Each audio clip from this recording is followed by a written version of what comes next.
جب کوئی ایمان لاتا ہے اور صدق دل سے لا الہ الا اللہ محمد الرسول اللہ پڑھتا ہے تو نور کی ایک تار قلب اطہر رسول اللہ صلی اللہ علیہ وسلم سے اس کے دل کے ساتھ جڑ جاتی،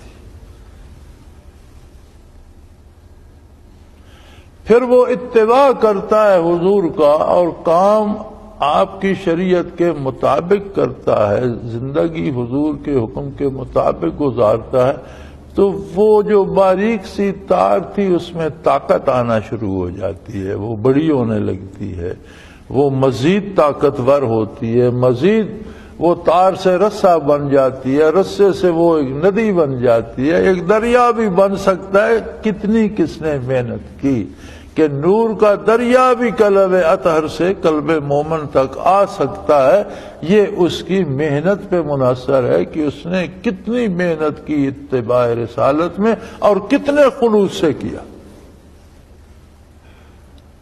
لوگوں کو دکھانے کے لیے کیا یا اللہ کو راضی کرنے کے لیے کیا، تو یہ چیزیں اس میں شمار ہوتی ہیں، تو وہ انوارات بڑھتے جاتے ہیں، حتیٰ کہ ایک وقت آتا ہے کہ انہیں اسی نور اسی روشنی کی وجہ سے حضور حق نصیب ہو جاتا، اور پھر ان کی زندگی ان کی موت برابر ہو جاتی ہے۔ ایسے ہی لوگوں کے لیے فرمایا گیا نا، الموت جسر یوصل الحبیب الی الحبیب، موت تو ایک پل ہے، ایک طریقہ ہے، ایک ذریعہ ہے جو محبوب کو محبوب سے ملا دیتا ہے۔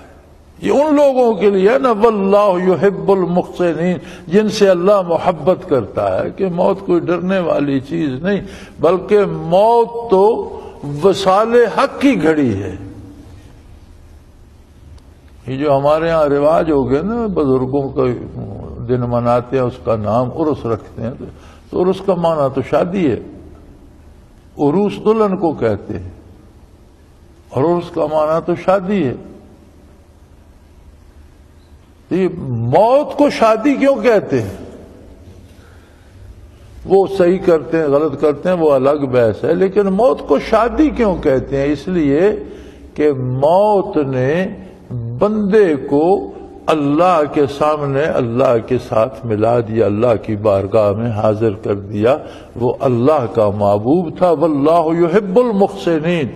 تو موت وہ پل تھا جس نے محبوب اور محب کو یکجا، الموت جسر یوصل الحبیب الی الحبیب، موت ایک پل ہے جو حبیب کو حبیب سے، دوست کو دوست سے، محبوب کو محبوب سے ملا دیتا ہے۔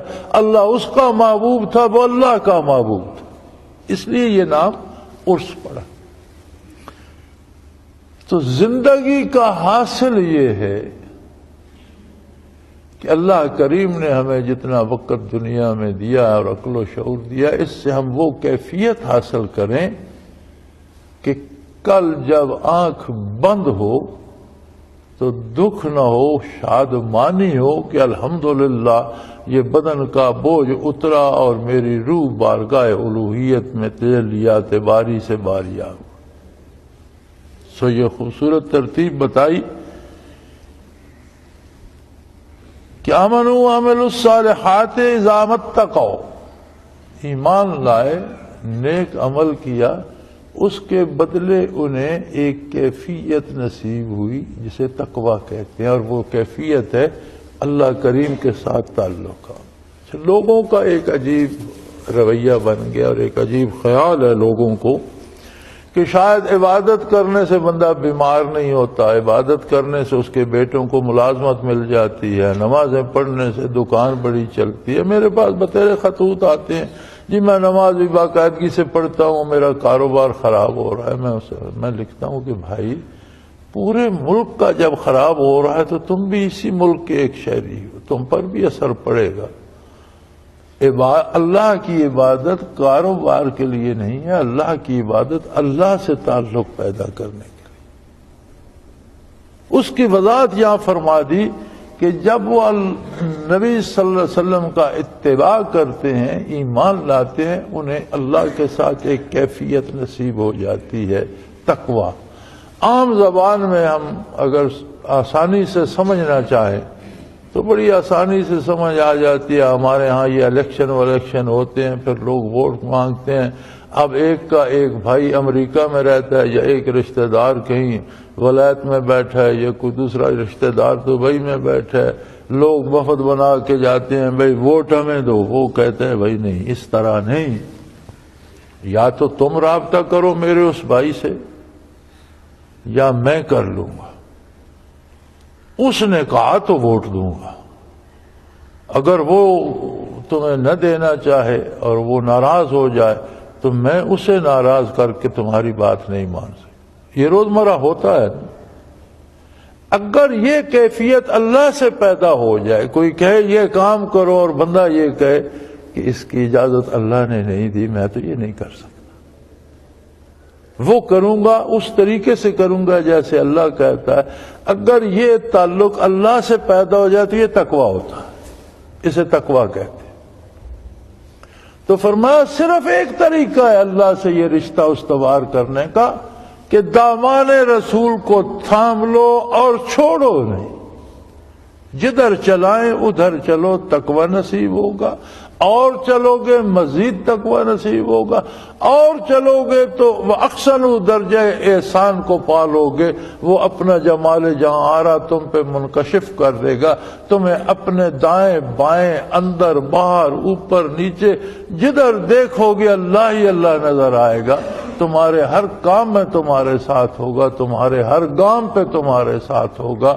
اور تمہیں وہ لذتیں نصیب ہوں گی جو نصیب نہ ہو تو سوچی بھی نہیں جا سکتی. جسے نصیب نہ ہو اسے اگر کہا جائے نا ایسا سوچو تو سوچنا بھی ممکن نہیں ہے. اور یہ سارے کرم ہیں اللہ کے، اور یہ ساری برکات ہیں محمد الرسول اللہ صلی اللہ علیہ وآلہ وسلم کی. اور جسے درجہ احسان نصیب ہوتا ہے فرمایا وہ اللہ کا محبوب ہو جاتا ہے. واللہ یحب المحسنین. جو محسن ہوتے ہیں جنہیں درجہ احسان نصیب ہوتا ہے اللہ انہیں اپنا محبوب بنا لیتا ہے. وآخر دعوانا ان الحمد للہ رب العالمین.